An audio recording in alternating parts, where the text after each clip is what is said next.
हम पढ़ रहे थे समुदाय के बारे में, तो आज हम पढ़ेंगे ग्रामीण समुदाय के बारे में। समुदाय के प्रकारों को पढ़ रहे थे ना हम लोग, तो उसमें से एक प्रमुख प्रकार है जो कि है ग्रामीण और नगरीय।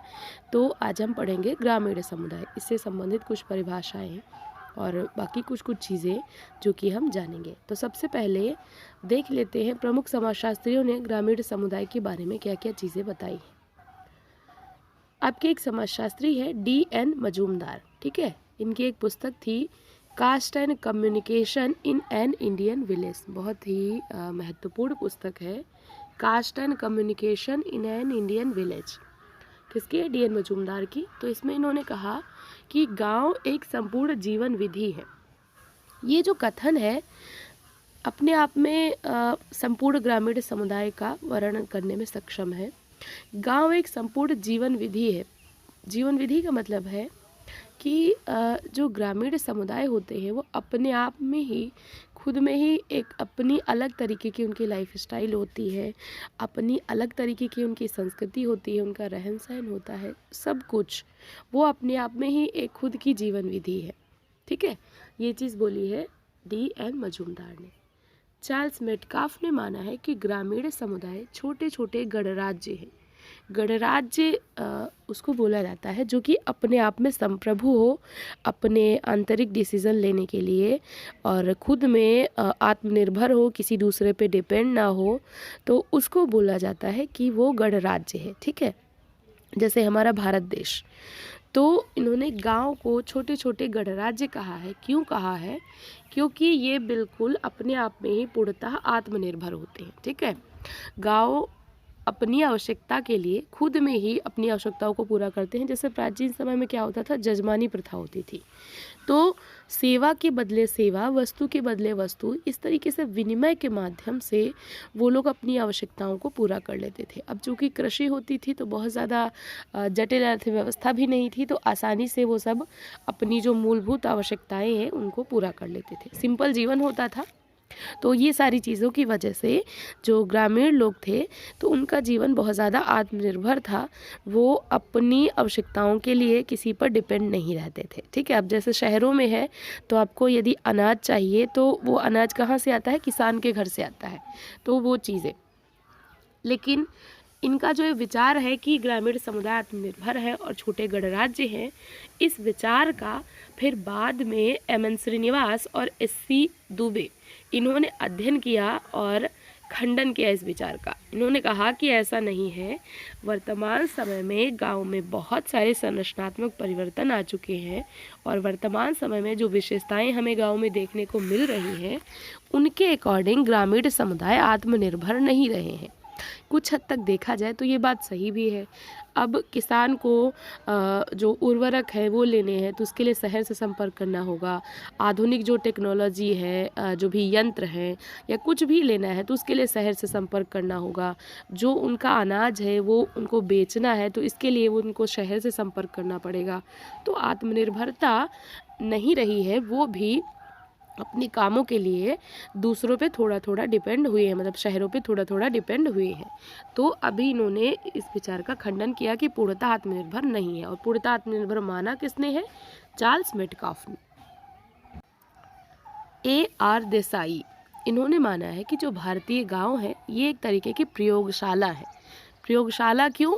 यहाँ पर आप एक प्रयोगशाला के जैसे, एक लैब के जैसे इजीली अध्ययन कर सकते हो, ठीक है। इसको भारतीय गांव को प्रयोगशाला माना है A.R. देसाई ने।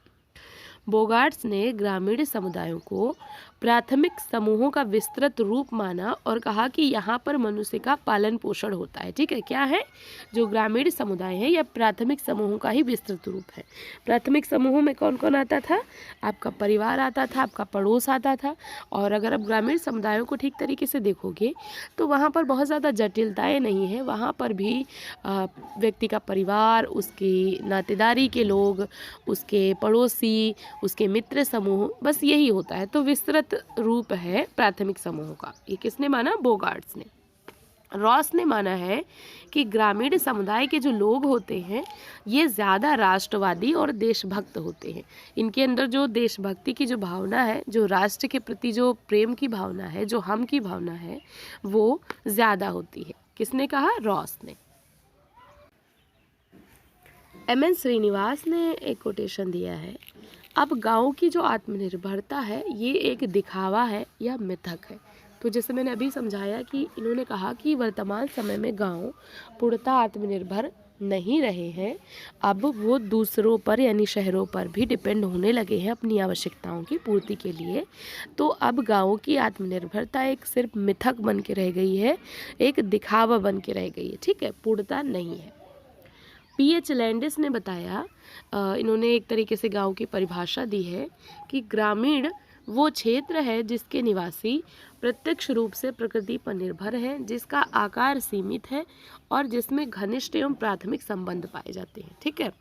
इन्होंने एक तरीके से सारी विशेषताओं को समाहित करते हुए परिभाषित कर दिया ग्रामीण समुदाय को कि एक ऐसा क्षेत्र जिसके जो रहने वाले हैं, जिसको जो निवासी है वो प्रकृति पर निर्भर है। प्रकृति पर निर्भर है मतलब उनका मुख्य व्यवसाय क्या है, कृषि है, और कृषि या फिर भूमि ये किसका स्वरूप है, प्रकृति का स्वरूप है, तो प्रकृति पर निर्भर है, ठीक है।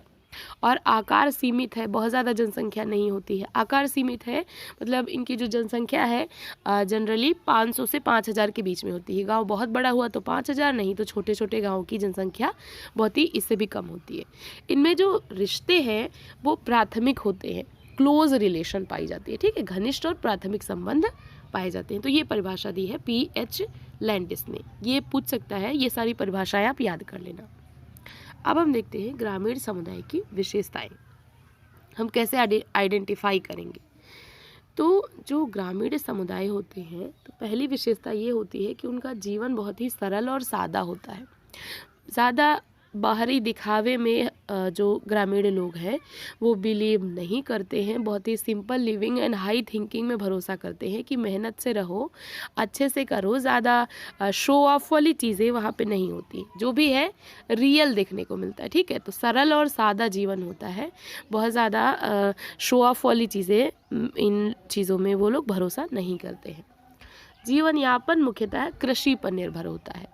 जो ग्रामीण लोग हैं उनका प्रकृति से सीधा संबंध होता है और ज़्यादातर लोग यहाँ के कृषि करते हैं। कुछ लोग छोटे छोटे व्यवसाय भी करते हैं, जैसे जो जिनको कुटीर उद्योग कह सकते हो, लघु उद्योग कह सकते हो, वो छोटे छोटे व्यवसाय करते हैं, लेकिन उनकी संख्या भी बहुत गिनी चुनी होती है। आमतौर पे देखा जाए तो ज़्यादातर लोग कृषि करते हैं।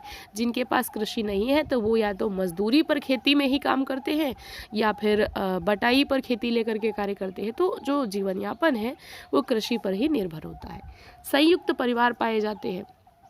चूँकि कृषि सब लोग करते हैं तो खेती में ये आवश्यकता होती है कि सारे लोग मिलजुल करके रहें और एक दूसरे का काम में हाथ बटाएं। तो ज़्यादा लोगों की आवश्यकता होती है, इसीलिए सब लोग आपस में साथ में मिल करके रहते हैं और जो फसल से संबंधित जो भी कार्य होते हैं उनको मिलजुल के करते हैं। तो इसीलिए संयुक्त परिवार प्रथा पाई जाती है।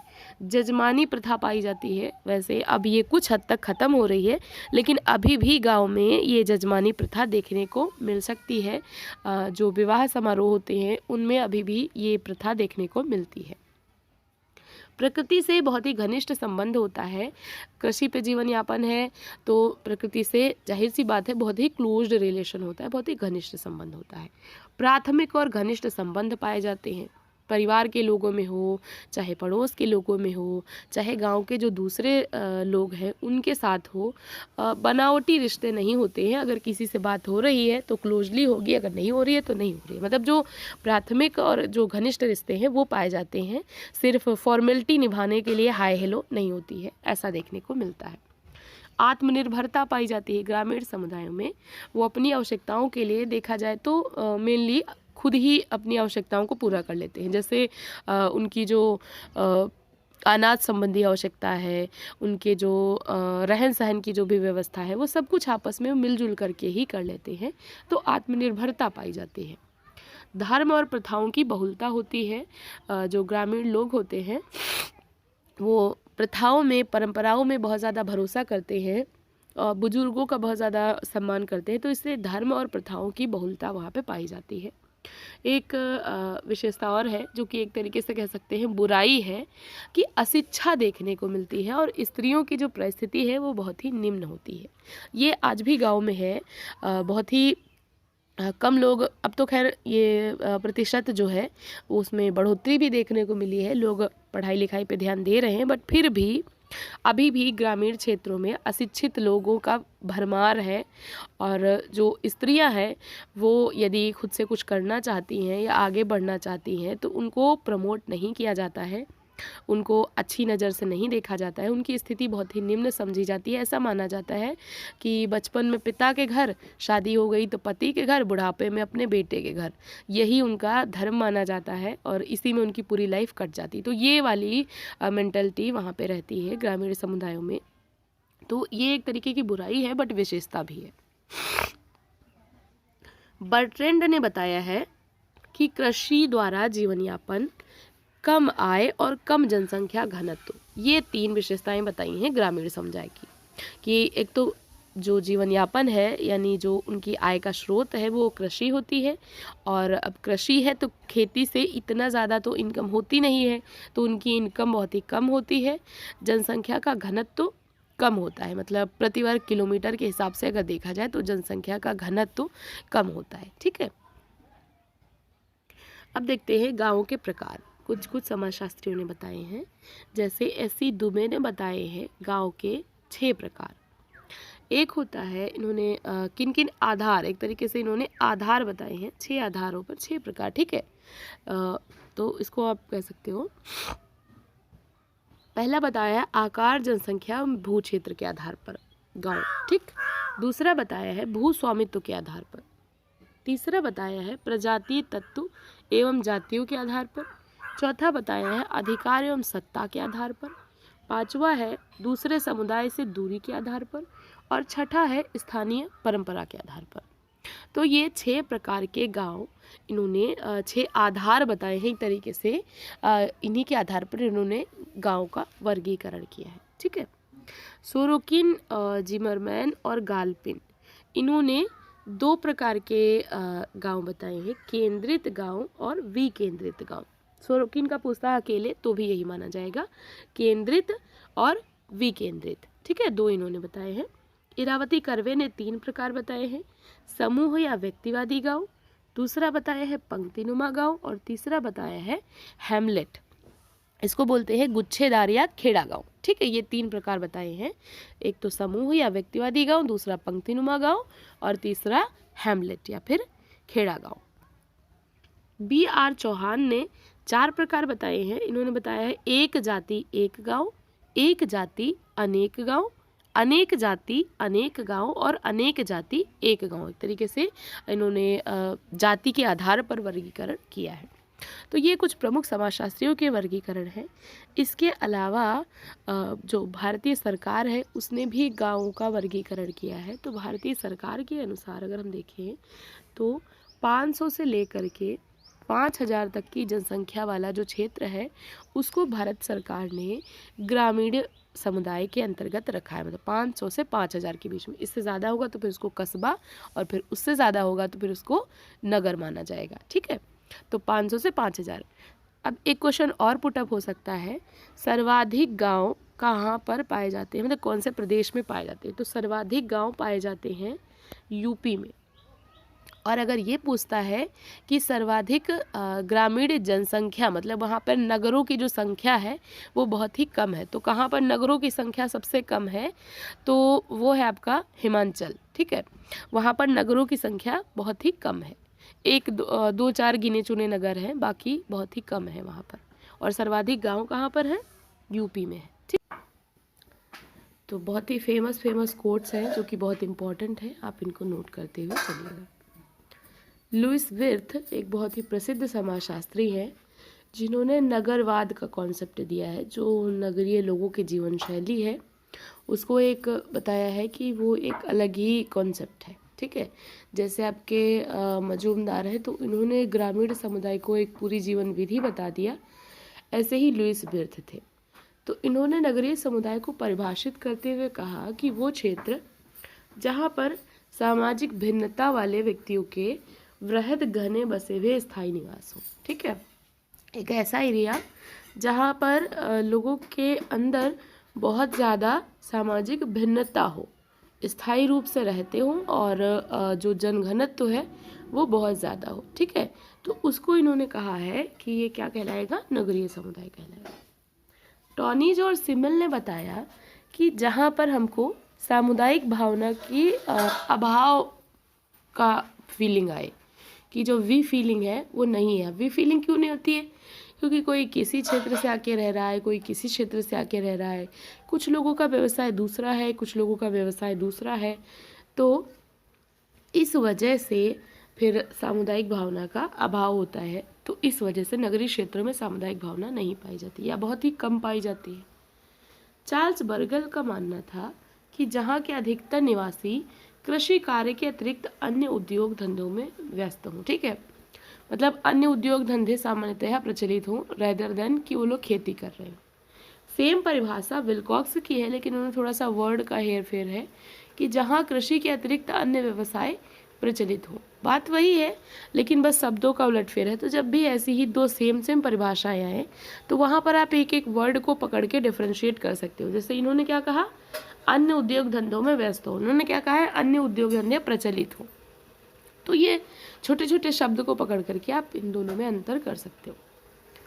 फिर आपके आते हैं रॉस ने कहा कि ग्रामीण जीवन सुझाव देता है बचाओ और नगरीय जीवन सुझाव देता है खर्च करो। इसको थोड़ा सा समझते हैं कि ग्रामीण जीवन सुझाव देता है बचाओ। देखो, ग्रामीण जो लोग होते हैं उनका जो रहन सहन है, जो लाइफ स्टाइल है, बहुत ही सिंपल होती है। तो उनके उतने ज़्यादा दिखावे वाले खर्चे नहीं होते हैं, मूलभूत आवश्यकताएं पूरी हो रही हैं तो फिर ठीक है। जो नगरीय जीवन है वहाँ पर थोड़ा सा लोगों के अंदर रेपुटेशन बनाने की फीलिंग होती है, तो इस वजह से वहाँ पर वो लोग खर्चा करने की प्रवृत्ति उनके अंदर ज़्यादा पाई जाती है। सोरोकिन और जिमरमैन और गाल्पिन ने ग्रामीण समुदाय को शांत तालाब का जल कहा है और नगरीय समुदाय को उबलते केतली के पानी के समान माना है। मतलब जो ग्रामीण समुदाय है शांत तालाब का जल, यानी कि जो स्थिर हो और जिसमें समानता देखने को मिले, और उबलते केतली का पानी, उसमें समानता नहीं होती है ना, स्थिर नहीं होता है, किस समय क्या हो रहा है कुछ प्रिडिक्टेबल नहीं होता। तो इसलिए इन्होंने ग्रामीण समुदाय को शांत तालाब का जल और नगरीय समुदाय को उबलते केतली के पानी के समान माना है। अब हम देखते हैं नगरीय समुदाय की विशेषताएं कैसे हम पहचानेंगे, ठीक है। तो जो पहली विशेषता है वो है कि यहाँ के जीवन में बहुत ज़्यादा विविधता होती है और विषमता होती है। लोगों का रहन सहन, लोगों की लाइफ स्टाइल, उनका परंपराओं को मानने का तरीका, पहनावा, सब में बहुत अंतर होता है। क्योंकि जो शहर होता है वहाँ कोई एक क्षेत्र के लोग नहीं रहते हैं, विविध क्षेत्रों के लोग अलग अलग तरफ से आ करके वहाँ पर रहना शुरू करते हैं। इस वजह से वहाँ पर बहुत ज़्यादा विविधता और विषमता देखने को मिलती है। दूसरी बात है कि जनघनत्व तो बहुत अधिक होता है।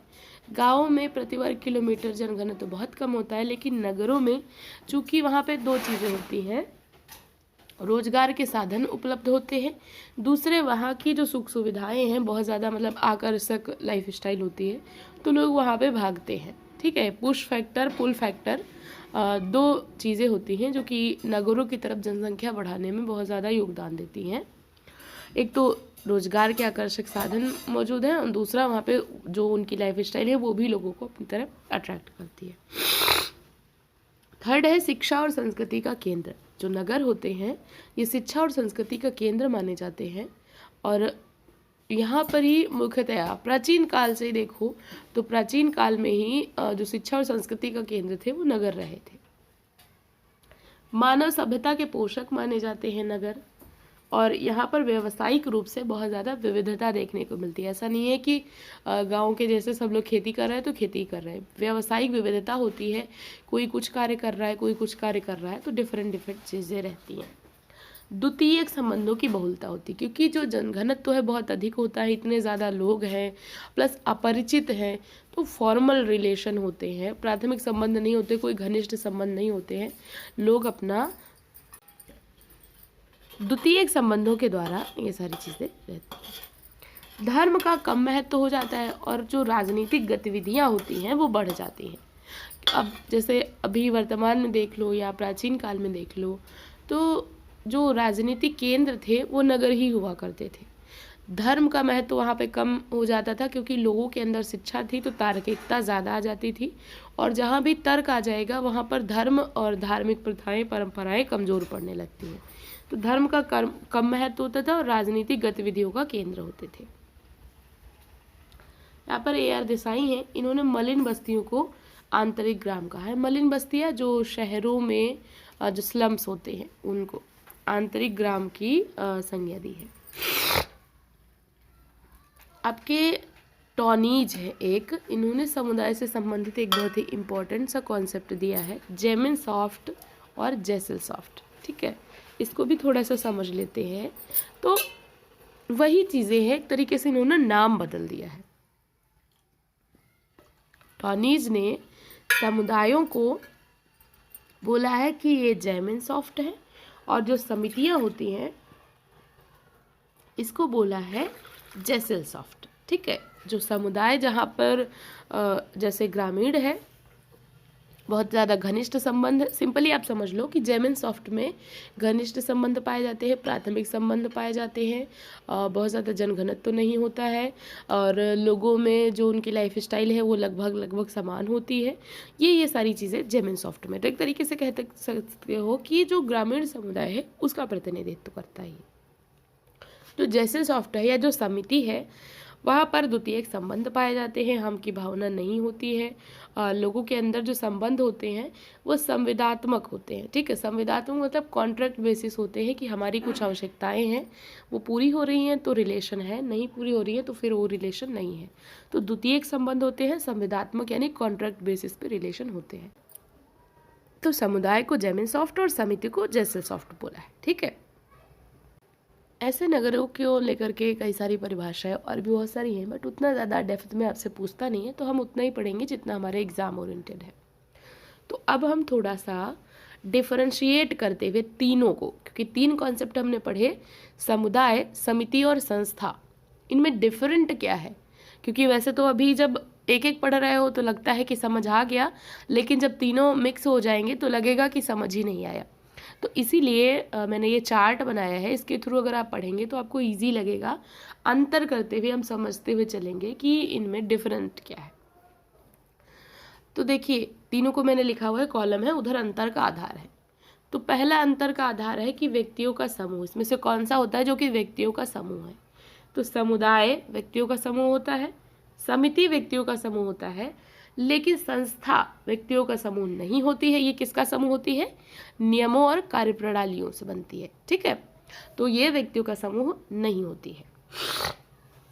निश्चित भूभाग किस में होता है? तो समुदाय में सिर्फ निश्चित भूभाग होता है, बाकी समिति में भी नहीं होता है, और संस्था में तो व्यक्तियों का समूह ही नहीं है, तो निश्चित भूभाग का तो सवाल ही नहीं है, तो इसमें भी नहीं होता। स्वतः स्फूर्त मतलब जिसका जन्म खुद से हुआ हो, किसी ने निर्माण ना किया हो। तो समुदाय का जन्म खुद से हुआ होता है, जब से मनुष्य समूह में रहना शुरू करता है वो समुदाय में रहता है। जबकि जो समितियां हैं इनका निर्माण किया जाता है, संस्थाओं का भी निर्माण किया जाता है, कुछ आवश्यकताएं होती है जिनको पूरा करने के लिए। फिर सदस्यता के आधार पर हम देखने की कोशिश करेंगे।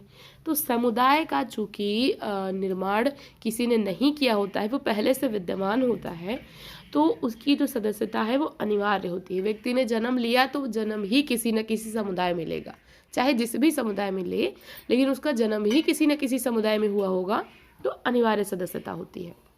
जो समितियां हैं इनका निर्माण किया जाता है कुछ उद्देश्यों के लिए, तो इसीलिए समितियों की सदस्यता ऐच्छिक होती है। हमारा मन करेगा हम इस समिति की सदस्यता लेंगे, मन करेगा दूसरी की लेंगे, नहीं मन करेगा किसी की नहीं लेंगे, तो ऐच्छिक सदस्यता होती है।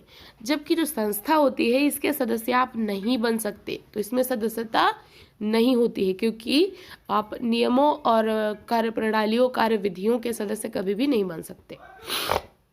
फिर मूर्त और अमूर्त प्रकृति, मतलब किसकी कैसी प्रकृति है? तो जो समुदाय है इसकी प्रकृति मूर्त होती है, क्योंकि ये व्यक्तियों का समूह है। समिति की भी प्रकृति मूर्त होती है, लेकिन संस्था की प्रकृति अमूर्त होती है। संस्था को हम नहीं देख सकते हैं, क्योंकि ये नियमों कार्यप्रणालियों से मिलकर के बनती है। ठीक है, फिर वी फीलिंग किस में पाई जाती है, किस में नहीं पाई जाती है? वी फीलिंग के आधार पर। तो समुदाय में हम की भावना पाई जाती है। जो समुदाय होता है वहाँ के लोगों में एकता बहुत ज़्यादा होती है, समानता बहुत ज़्यादा होती है, प्राथमिक संबंध बहुत ज़्यादा होते हैं। तो जहाँ भी प्राथमिक संबंध होंगे वहाँ पर हम की भावना पाई ही पाई जाएगी। लेकिन समिति में नहीं पाई जाती, क्योंकि यहाँ पर द्वितीयक संबंध होते हैं, संविदात्मक औपचारिक संबंध होते हैं, तो हम की भावना नहीं पाई जाती।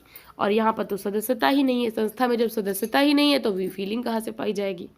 फिर उद्देश्य के आधार पर अगर हम देखें तो समुदाय के जो उद्देश्य होते हैं वो सामान्य होते हैं। एक सामान्य जीवन शैली होती है इनकी, सामान्य उद्देश्य होते हैं। किसी एक व्यक्ति विशेष के हितों की पूर्ति के लिए कुछ भी नहीं होता, संपूर्ण जो समग्र होता है उसके लिए होते हैं, तो सामान्य उद्देश्य होते हैं। जबकि जो समिति है उसके कुछ निश्चित उद्देश्य निर्धारित किए जाते हैं, विशिष्ट उद्देश्य होते हैं। संस्था के भी विशिष्ट उद्देश्य होते हैं। फिर 8वां पॉइंट है स्थायीपन। कौन सा संगठन ज़्यादा स्थायी होता है? तो समुदाय एक स्थायी संगठन है, ये खत्म नहीं होता, लेकिन समिति अस्थायी है, ये उद्देश्य पूरा होने के बाद खत्म हो जाएगी। और इसमें तो अब व्यक्ति ही नहीं है, तो स्थायी अस्थायी का सवाल ही नहीं होता। स्वयं साध्य इसमें से कौन सा है? तो समुदाय अपने आप में ही एक साध्य है, जबकि जो समिति है और जो संस्था है ये दोनों हमारी आवश्यकताओं को पूरा करने का सिर्फ साधन है।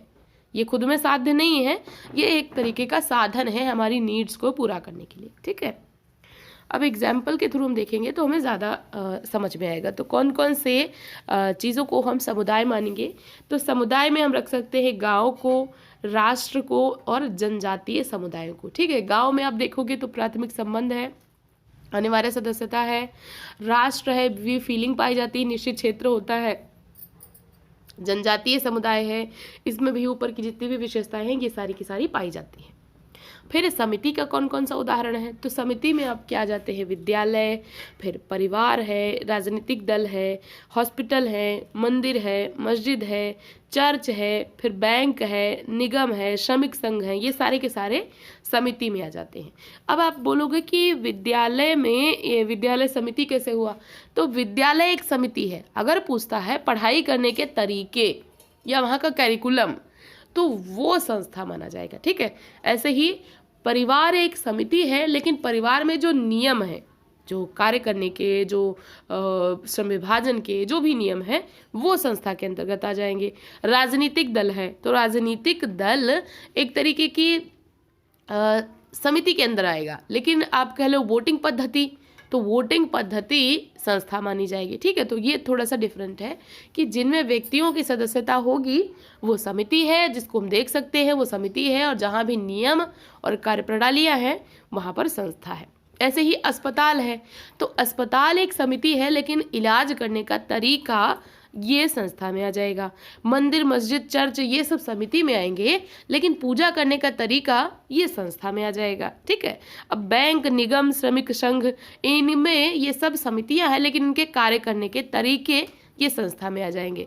तो जैसे संविधान है, पूजा पद्धति है, विवाह है, इलाज के तरीके हैं, कार्यप्रणालियाँ, नियम, जहाँ भी कार्यप्रणालियाँ और नियम आएंगे वो सब कुछ संस्था में आएगा। बाकी जहाँ भी व्यक्तियों की सदस्यता होगी, जहाँ पर व्यक्ति सदस्य होंगे, तो वो समिति में आ जाएगा। और भी बहुत सारे एग्जाम्पल हो सकते हैं, मैंने फिलहाल के लिए इतना लिया है। एक और हाँ, एक डिफरेंट करना ज़रूर समझ लीजिए। एक शब्द होता है, अभी हमने यूज़ किया राष्ट्र, और एक होता है राज्य। ठीक है, तो राष्ट्र को हम समुदाय कह रहे हैं, राज्य को समुदाय क्यों नहीं कहेंगे? क्योंकि यहाँ पर ये निश्चित उद्देश्यों की पूर्ति के लिए बनाया जाता है, इतनी ज़्यादा वी फीलिंग नहीं होती है। ठीक है, तो इसको हम पूर्णतया समुदाय नहीं कहेंगे, इसको हम समिति कहेंगे। राज्य क्या है? समिति है, और राष्ट्र क्या है? समुदाय है। ठीक है, तो ये थोड़ा सा डिफरेंस है, इसको समझते हुए चलिएगा। तो आई होप आपको ये वाला लेक्चर अच्छे से क्लियर हो गया होगा, और ये वाला टॉपिक भी अच्छे से क्लियर हो गया होगा, क्योंकि बहुत इंपॉर्टेंट टॉपिक है। यहाँ से कोई ना कोई क्वेश्चन पक्का बनेगा, या तो डेफिनेशन पूछ लेगा, या फिर यहाँ से जो अंतर हैं या उदाहरण के स्वरूप पूछ सकता है, तो कुछ ना कुछ पक्का पूछेगा। तो अच्छे से इसको पढ़िए, समझिए। अगर कोई कन्फ्यूज़न रह जाता है तो उसको दोबारा से रीड करिए, आपको क्लियर हो जाएगा। और जब आप इसके क्वेश्चन सॉल्व करेंगे तो आपको और अच्छे से चीज़ें क्लियर हो जाएंगी। तो ऐसे ही पढ़ते रहिए, अपने गोल की तरफ आगे बढ़ते रहिए। वीडियो देखने के लिए थैंक यू सो मच।